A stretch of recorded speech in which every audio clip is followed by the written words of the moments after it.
Et on l'apprend donc à l'instant, Sébastien Lecornu démissionne. Il a présenté sa démission ce matin à Emmanuel Macron. Quelques heures seulement après la nomination de son gouvernement, c'est déjà terminé. Ah, c'est historique, on faisait le calcul avec Neila, on disait 12 heures ou 15 heures pour un gouvernement. Alors, je me tourne vers Laurent qui a peut-être plus d'expérience là-dessus. On a déjà vu ça. Là, on est sur un moment gravissime. C'est absolument le Premier ministre, dramatique. C'est-à-dire que la France n'a pas de majorité, la France n'a pas de gouvernement, la France n'a plus de Premier ministre. Au moment où l'on se parle, est-ce qu'on sait si cette démission a été acceptée? Oui, on vient de l'apprendre, cette démission a été acceptée par le président de la République.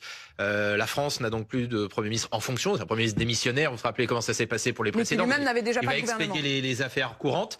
Mais honnêtement, c'est du jamais vu. Enfin là, on est dans une situation assez incroyable.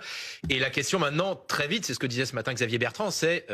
que veut le chef de l'État? Parce que tous les regards, plus que jamais désormais, se tournent vers l'Élysée. On disait le fusible Premier ministre n'est plus là. Que va faire le chef de l'État? Est-ce qu'il va dissoudre à nouveau l'Assemblée nationale? Est-ce qu'il va chercher un autre Premier ministre? Déjà, à nouveau, la France insoumise, le RN disent le président doit partir.